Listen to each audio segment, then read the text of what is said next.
Hey everybody, what is going on? I hope you guys are all doing well and welcome to another tutorial video. In this video, I'll be explaining to you guys how you can remove text from Google Maps. So let's get right into it. Now, to remove text, what you're going to need to do is to disable labels on your map.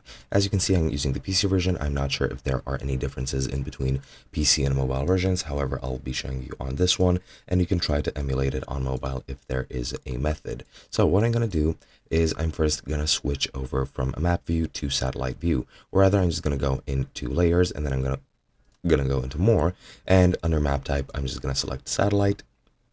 And as you can see, now we have satellite vision of, in this case, Manhattan. And as you can see, I have the labels option here. However, it is checked off and I can change it on default. However, on satellite, I can easily disable the labels. Some of them still stay. I'm not sure exactly why.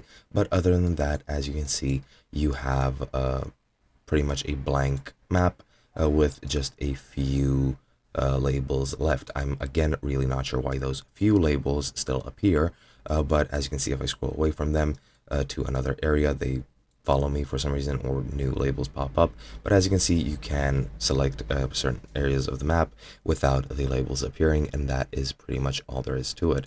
So if you switch back to default, as you can see, the labels come back, and if you go to satellite and disable it, you're going to need to disable it again, and that is pretty much all there is to it. Hope you guys enjoyed, and I'll be seeing you guys in another video.